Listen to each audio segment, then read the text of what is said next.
Hey, I'm Darlene and you're watching a rapid fire art tutorial.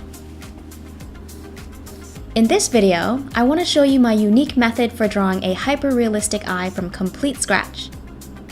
I'll walk you through step by step and give you all the details you'll need so you can follow along. Let's begin. These are the materials I'll be using. They'll be listed in detail down below. You don't need all of them. If you only have an HB pencil and a solid eraser, that's completely fine. Don't let the lack or difference in materials discourage you. I'm using a mechanical pencil with HB lead to start. If you want to use only one pencil for the whole thing, I'd recommend a 4B, because it's very flexible regarding the range of values it can easily reach. The first step is to draw a very light circle. I like to hover my hand over the paper and make circular motions. Once I'm confident with that motion, I'll lower my hand and draw the best circle that I can. If your first attempt at drawing a circle looks like an oval, don't even bother to erase it. Just draw additional lines around your oval until it slowly forms a more circular shape. If you're finding it really hard to get past this, just trace something circular and move on to the next step. The next step is to decide on the slope, or angle of the eye. It can be angled in this, or this direction, to varying degrees based on your liking. Use a straight edge to draw that line through your circle. It doesn't have to go straight through the center, but do try to keep it fairly close. The next thing we need to do is form the shape of the eye, starting first with the inner corner. For this eye, I'm going to draw a large corner on the left, right outside of the circle. You can kind of draw any unique shape you want, a triangle, a deep bowl shape, a droopy one, etc. Try to make it unique.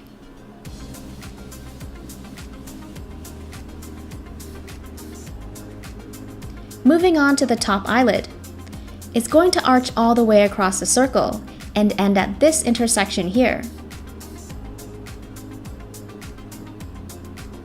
Just draw a stroke up, across, and then down.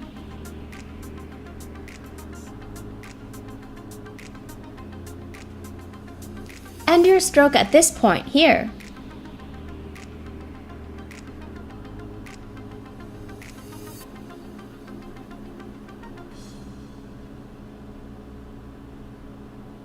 For the bottom lid, we'll need to draw a more shallow curve. Just extend this stroke naturally to the right.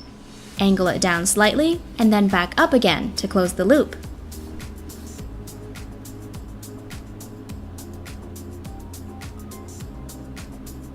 That completes the eye shape. But there's one more thing, and that's the upper eyelid crease. This crease forms when we open our eyes. Just use the shape of the top eyelid as a rough guide to follow along. Starting at the edge of the circle, I'm going to draw a crease that stretches all the way to the right, ending above the straight line.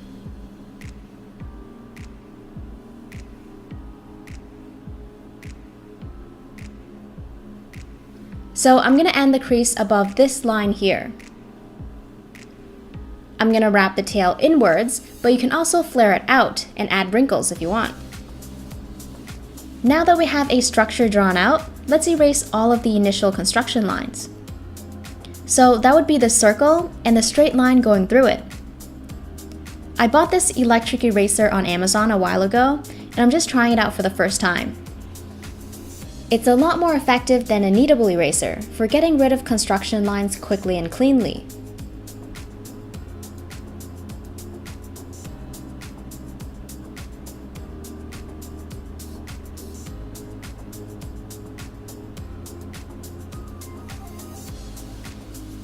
Time to draw some details in the eye.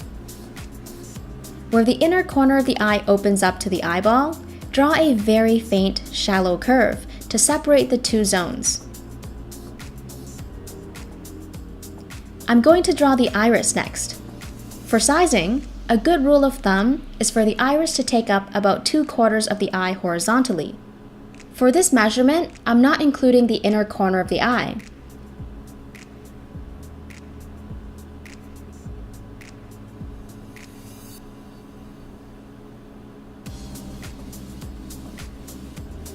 If you want a perfectly shaped iris, draw a full circle and then erase parts that fall outside of the eyeball.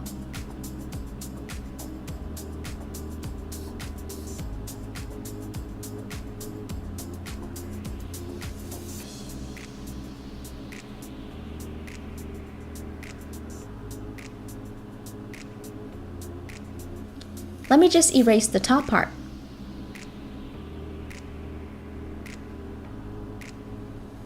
The next step is to faintly outline our main highlight. I'm going to draw a reflection from a rectangular light source, such as a light box or a rectangular window. You can choose any shape you want for this step: a circle, oval, or two rectangles on either side. You can really get creative here. Since the eyeball is a round surface, don't forget to skew the shape of the reflection so it wraps around the curvature of the eyeball. This will help give off the illusion of roundness. You can make your shape more unique by throwing in some obstacles as well. For example, a photographer's head blocking the bottom left corner of the light source. Let's draw the reflection now. You can draw yours anywhere, but I prefer to place it inside the iris for an intense contrast after all the shading is done.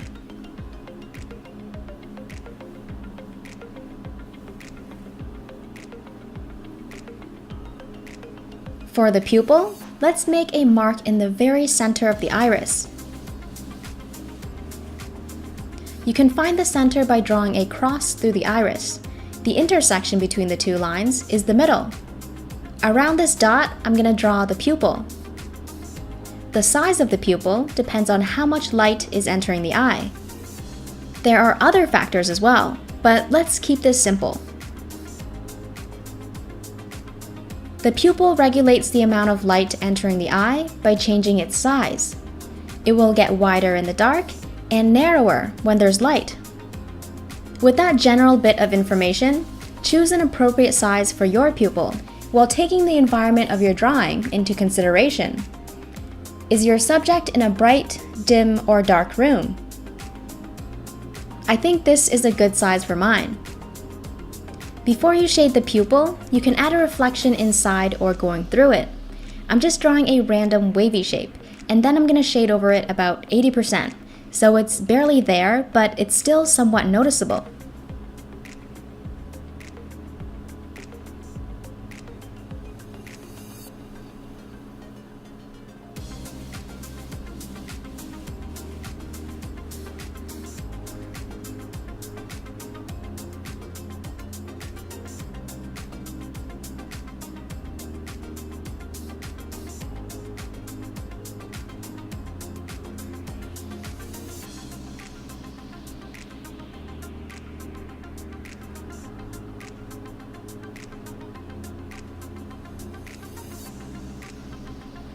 Next is the iris. We're going to give it a lot of detail. To make the ring of the iris look less like an outline, let's thicken it slightly and blend it so the edges look much softer.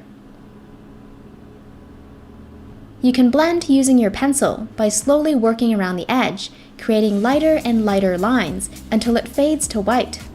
Or you can use a blending stump to smudge the graphite. Light smudging will result in light marks. Do this all the way around.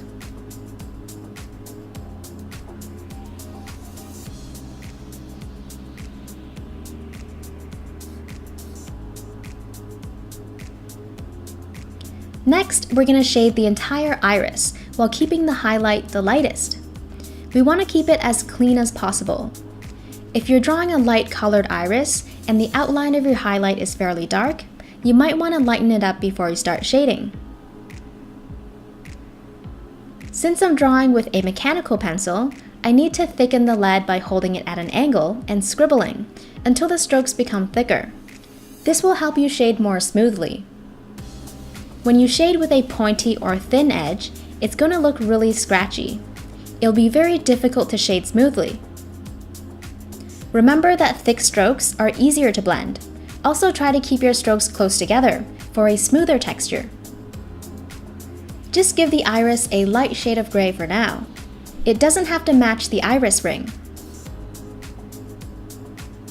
Okay, let's think about the lighting for a bit, and how that affects the eye and where we should add shadow. Based on the reflection in the eye, we can tell that the light comes from the top right. Since the eyelid comes out in front of the eyeball, there's going to be some light blockage just below the top eyelid.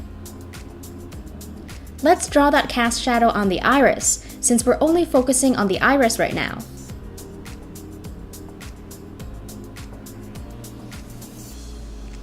Make sure you lighten those pencil strokes as you work your way down, so that the edge of the shadow is soft.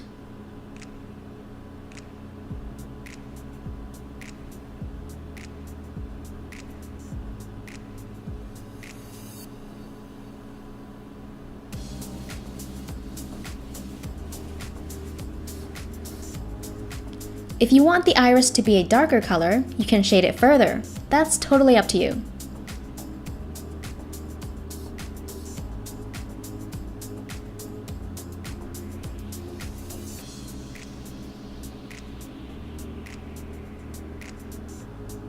Again, if your highlight outline is darker than the iris color, you can lift a few layers of graphite away using a kneadable eraser so it's less obvious. Just roll your eraser to a fine tip and dab lightly. If you don't have a kneadable eraser, try to shade the iris just enough so that the outline is barely visible.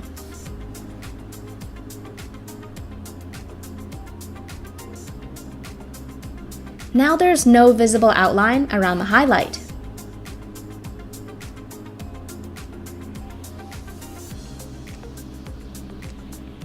If you want, you can leave the iris like this.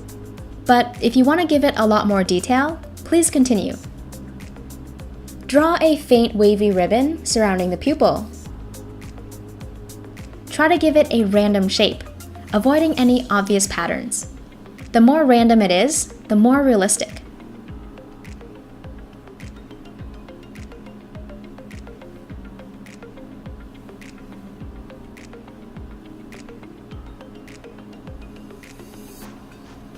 Alright, now let's add some spokes coming out from the center of the pupil.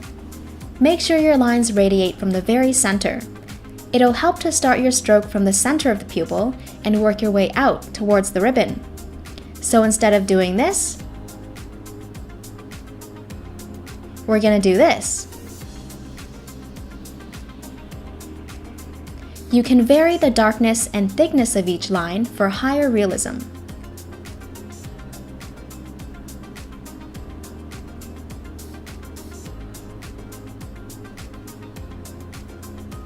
Imagine the lighter space between each of these spokes as a piece of thread. Some of them are straight, others can be curved, but what they all have in common is they generally radiate outwards from the very center of the eye. These threads disappear into the hole, which is the pupil.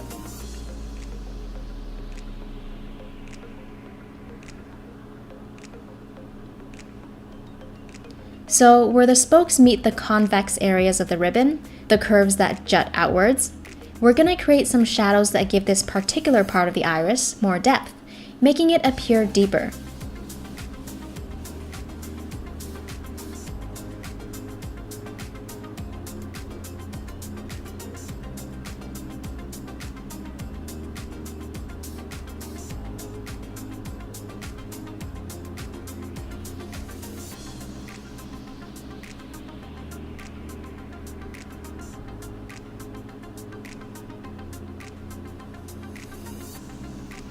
To create a more realistic edge to the pupil, round off the end of each thread, ever so slightly.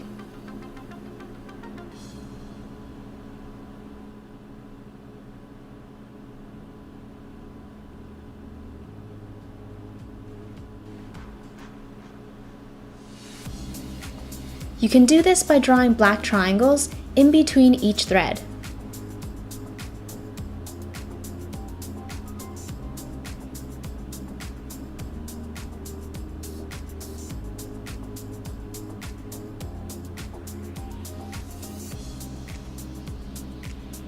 So we worked on the inside of the ribbon, but there's also the outside. Just draw tiny threads squiggling outwards and gradually disappearing as it nears the edge of the iris.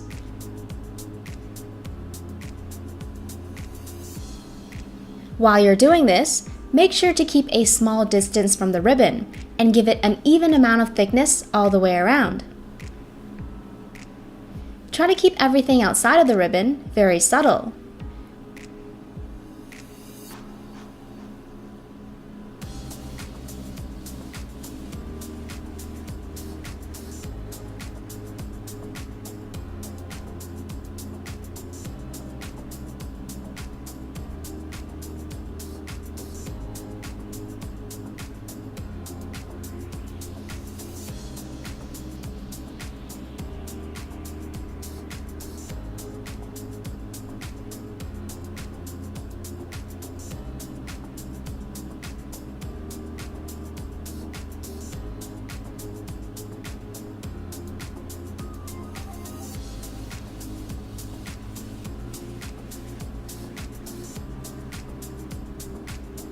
Where your thickest, most prominent threads intersect with the ribbon, join the two sections together to form a vein-like structure. I'm doing that by rolling my eraser to a fine tip and erasing graphite along areas that separate the ribbon from the thread. Here's a clear example of what I mean.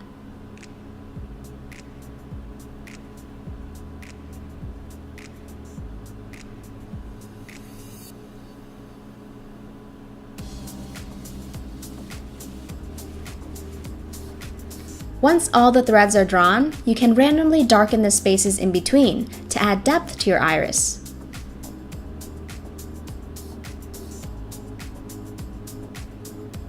The squiggly threads should fade out as they near the edge of the iris. If they don't, you can shade over their tails until they do. Start out lightly, working in layers as you go, just to make sure you're not shading too much, because erasing is always harder than working slowly.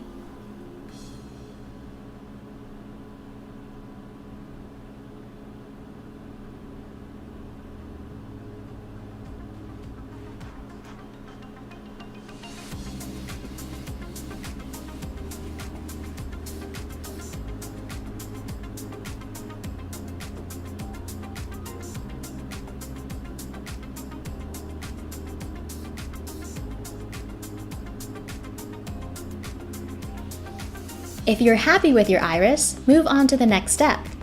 We're going to come back to this later to add more depth, but for now, let's finish the rest of the eye. The next step is to shade everything else in, starting inside the eye and then later, the skin. This inner corner has sort of a soft yet bumpy texture to it, so as you shade it, create a few bumps of different shapes and levels of protrusion. For more info on how to shade, click on the video above or in the description box below. Try to keep the shading fairly light for now. Once we have everything else shaded, we can come back here to lighten or darken, depending on how the rest of the drawing looks.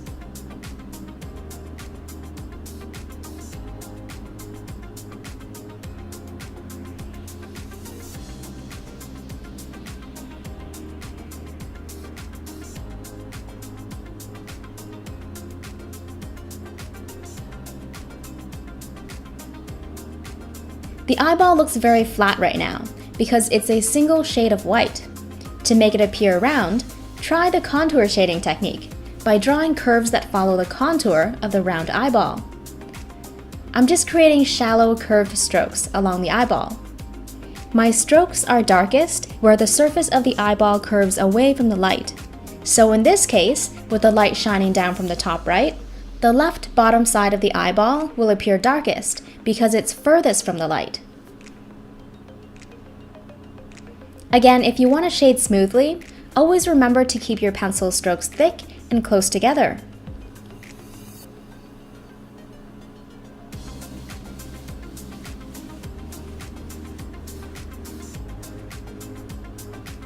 Surfaces that face the light directly will be the lightest. Overall, the right side of the eyeball will appear brighter than the left side because the light is coming from the right.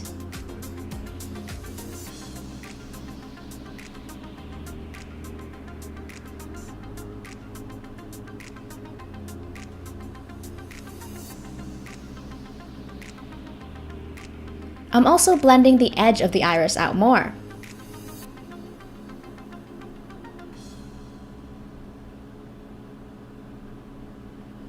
You'll notice that I'm completely shading in the eyeball, leaving the rectangular reflection as the only thing that's white. This will make it pop out like crazy.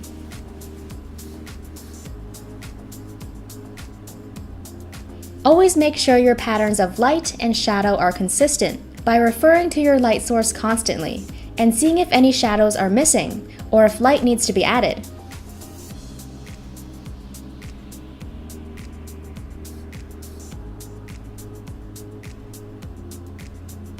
Remember when we added a cast shadow right here because the eyelid was blocking light from reaching the eyeball? Let's shade the white part of the eye in the same way. Just add a slightly darker shade of gray along the top.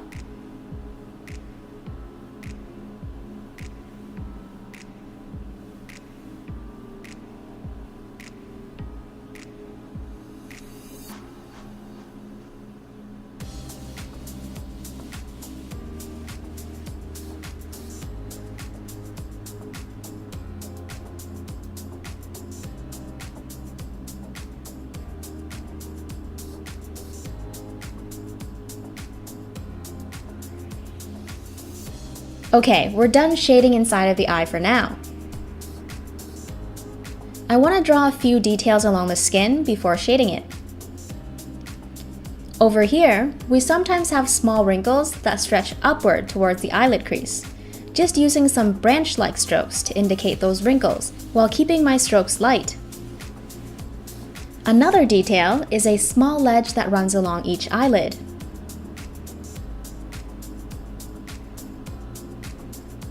In real life, there are no lines to indicate the edge, just a slight difference in skin color. So when you draw this line, please keep it as faint as possible. The more the top eyelid comes down or closes, the less we'll see of the upper ledge. Let's use the contour shading technique to shade the skin. Just follow the shape of the eyelid or the crease and fill in the skin color slowly. So instead of shading in this direction, we're simply going to follow the eyelid shape.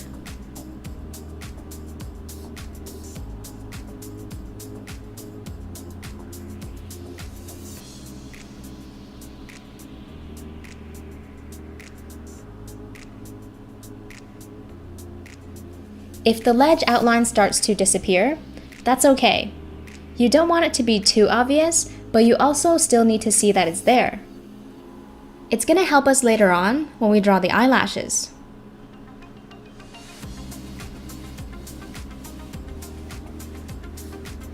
I like to work in layers. My first pass is just a flat shade of light gray. On the second pass, I'll add darker shadows along the crease. The darker the shadow is, the deeper the crease will appear.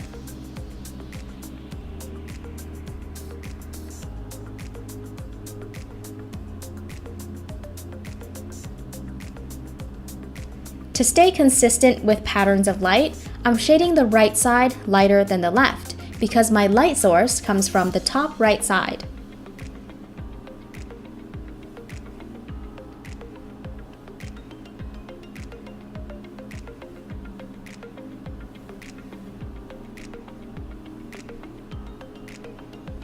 My shading is darkest near the crease and becomes gradually lighter as I work away from it.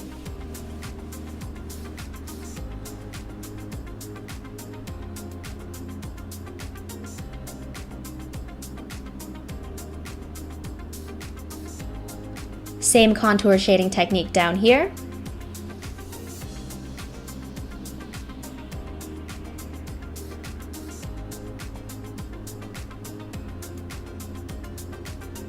At the bottom of the eye, it's okay if your pencil strokes aren't completely smooth, because the strokes can conveniently be interpreted as wrinkles.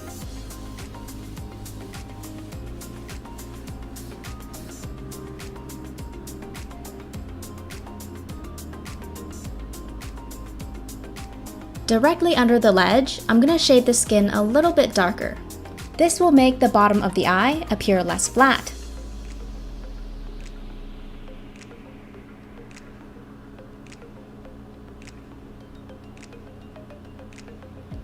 As I'm doing this, I'm trying to make the ledge outline blend in with the skin.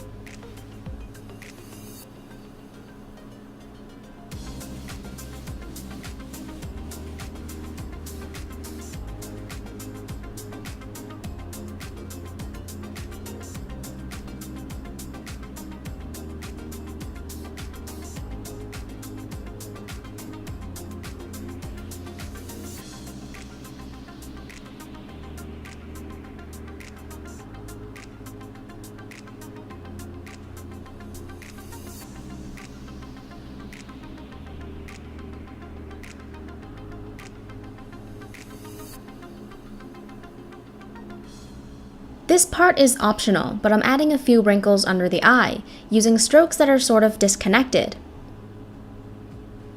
The darker the stroke, the deeper and more unrealistic it will appear.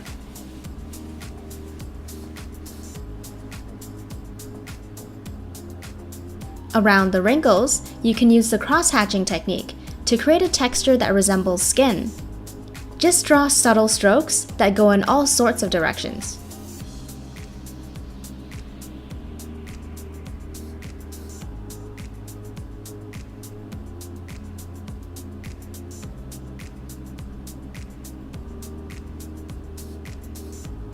Let's shade up here as well.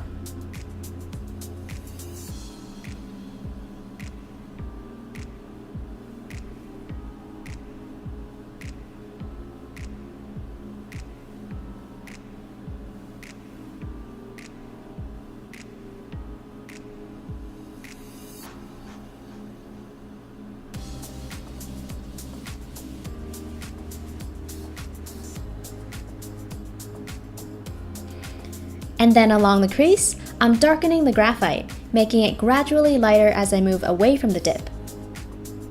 This will make it look like an actual crease, instead of just a line on the drawing.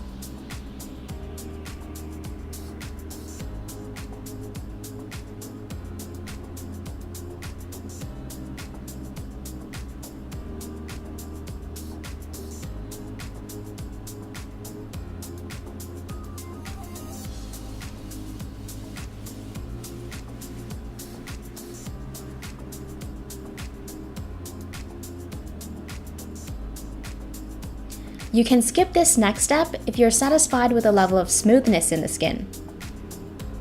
It will remove a small layer of graphite, making your drawing appear a little bit lighter, so beware. I'm just using a soft piece of tissue wrapped around my finger to smudge the graphite, getting the graphite bits to fill all those tiny valleys within the paper, which should make the drawing look much smoother. I'm sort of following the direction in which I shaded, and I'm using a different area of the tissue as I move from section to section, so that I don't smear darker graphite into a lighter zone, which would create an unwanted blemish.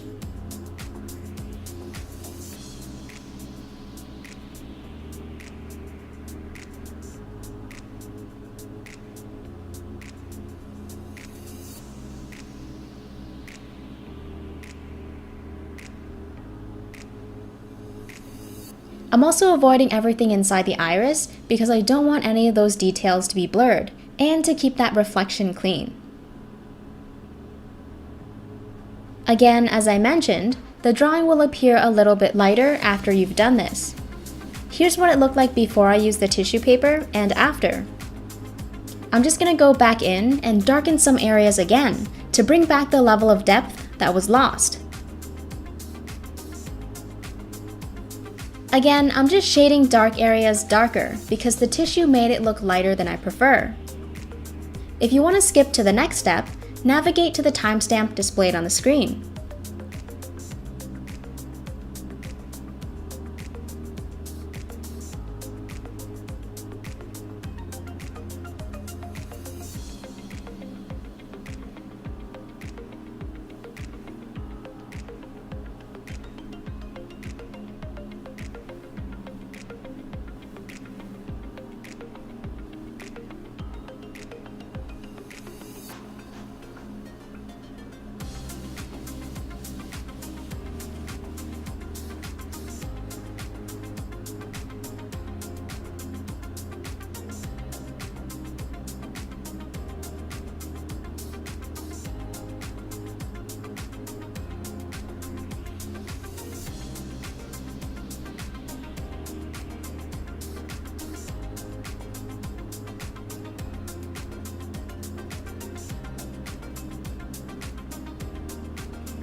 Now the eye just doesn't look right without lashes, so let's draw those next.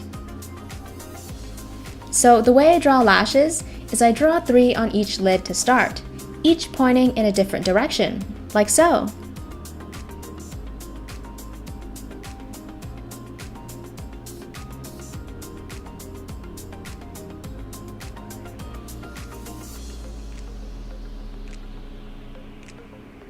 Once you have the 3 lashes drawn on each eyelid, the rest should be very simple to fill in.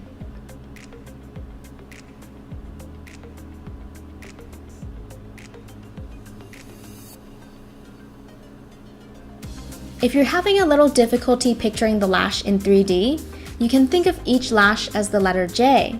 As you draw each one, working from the outside in, pinch the J until the space in between becomes so narrow that it turns into a straight line.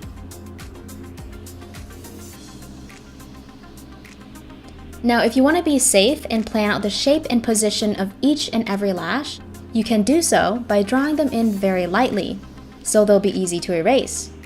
This step is best done with the pointiest edge of a thin mechanical pencil. Mine is a 0.5 millimeter.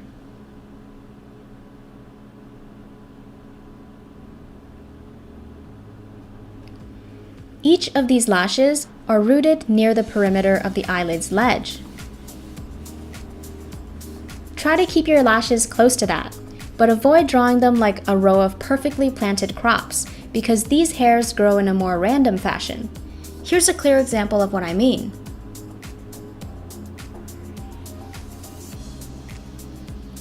I'm gonna go ahead and draw them in fairly dark using a 4B lead.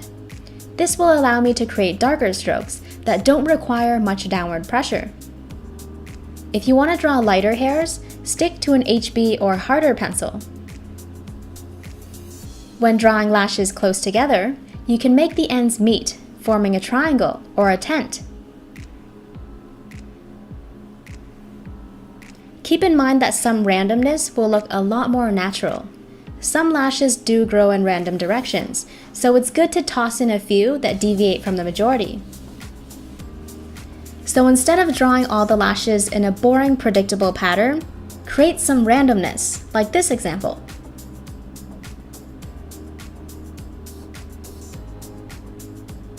Here are a few more things I want to mention. The bottom lashes are usually much shorter and thinner than the top, and lashes closer to the inner corner of the eye, whether they're on the top or bottom, are the shortest and thinnest of them all. When you're drawing lashes on females, don't forget that you can give her mascara. For anyone who isn't familiar with mascara, it's a thick black liquid that you can apply to your lashes to make them appear thicker and fuller. Now I know some of you like to watch the whole process, so I'm not going to cut this part short. If you want to go to the next step, please forward the video to the time indicated on the screen.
If some lashes are too long, you can easily shorten them by rolling your kneadable eraser to a very fine tip and dabbing the graphite away little by little.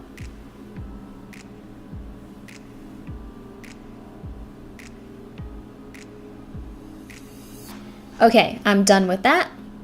Now, since I added a new element to the drawing, lashes, I will need to include a few small details resulting from that addition. With these new lashes growing out of the skin texture may look slightly different than before. What do I mean by that? Sometimes a bump may form at the root of a hair. Here's a really exaggerated example of what I mean. Some people may have larger bumps than others, and some none at all, from my observation. So if you want, you can follow me with this step or skip it completely. It's up to you. Such bumps will create shadows, no matter the size. Let's shade the bumps along the root of each eyelash.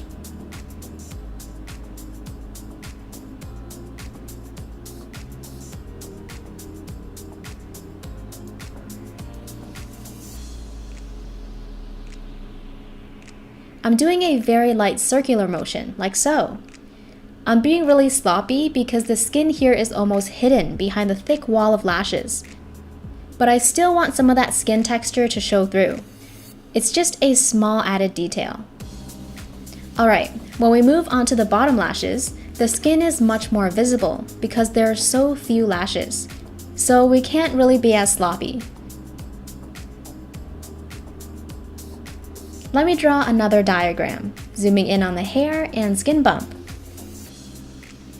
The light comes from above, so the shadow will be located at the base and underside of the bump. I'm shading in tiny circular motions for added texture. This diagram is also exaggerated. Let's draw more subtle shadows than that.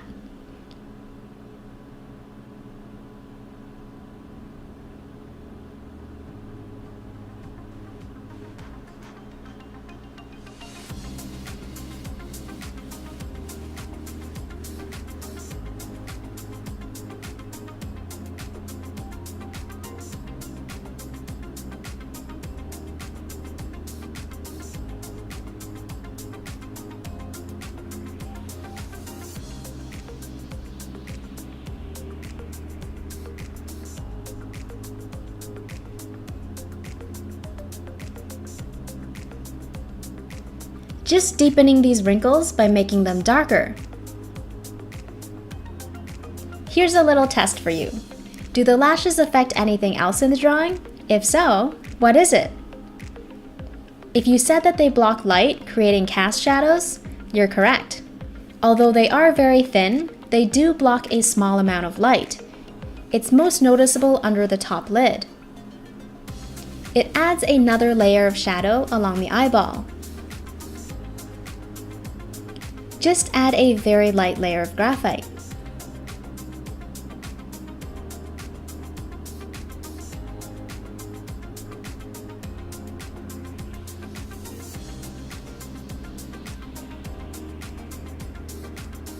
Since we're working around this area already, let's add a bunch of lash reflections at the top of the rectangular highlight.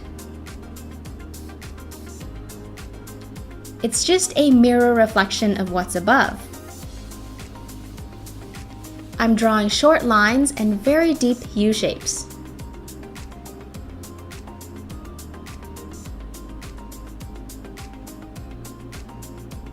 Hold on, let me add some darker shadows here. These are singled out cast shadows from the eyelashes above.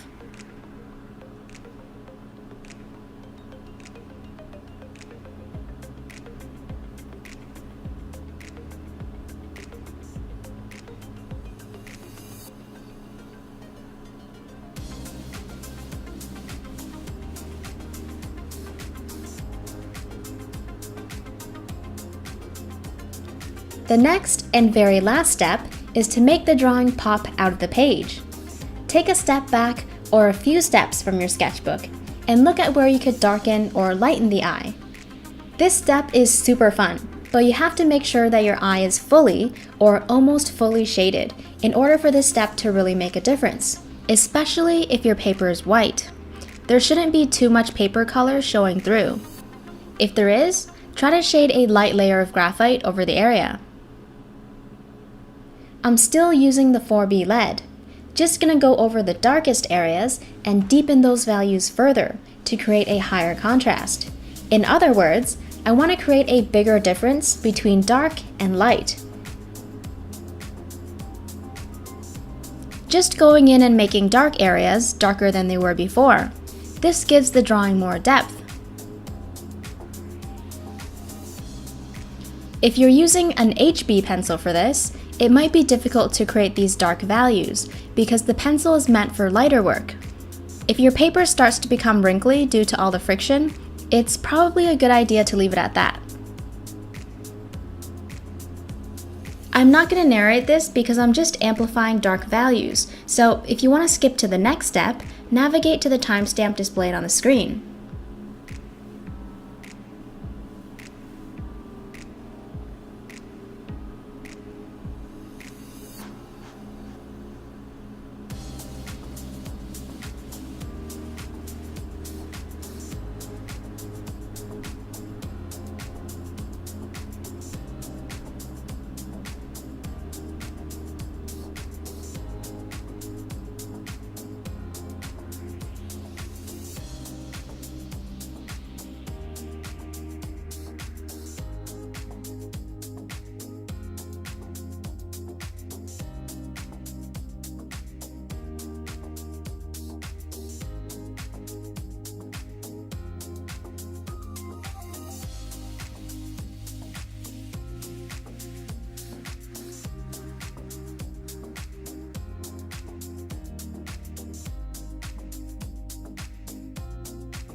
Once you're satisfied, use a white gel pen or correction fluid to add a bright white inside the eye to create that glassy look where the light is intensely reflected.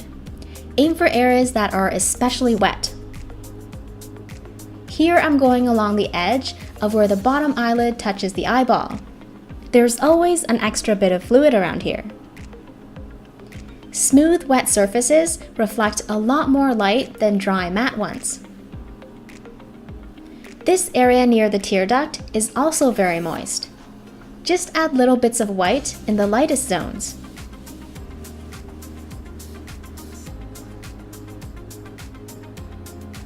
Just gonna use this gel to increase the size of the main highlight and clean up some of those eyelash reflections. I'm not gonna color the whole thing white because it's good to have some slight variation in value. It's very rare for a large area to be completely white, or on the other hand, completely black.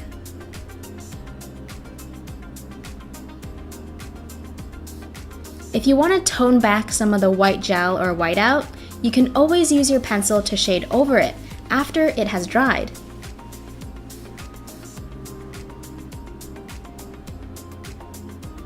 If you don't have a white gel pen, pencil, crayon, or correction fluid, just use your eraser to lighten these zones as much as you possibly can. Just doing a final check. I might as well darken some of that detail in the iris, amplifying those darkest zones for a more dramatic look.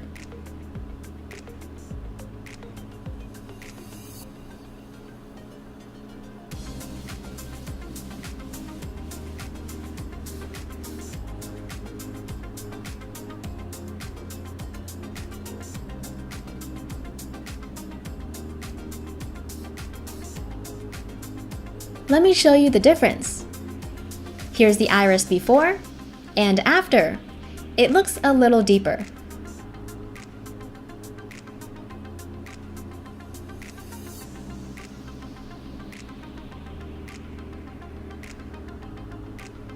Now, if your eyeball doesn't look round enough, you can always darken the values some more until it takes on the right shape.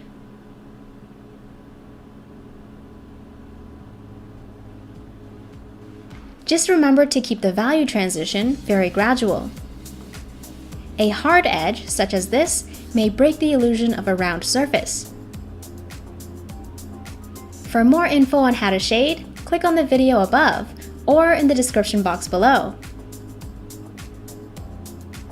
Alright, I hope you guys enjoyed that and found it easy to follow. If you did, please give the video a thumbs up and let me know how it went for you in the comments. Also, if you have any questions, I'd be happy to answer them. Thanks for watching, and don't forget to subscribe to my channel and hit the bell icon to get notified every time I post a new video.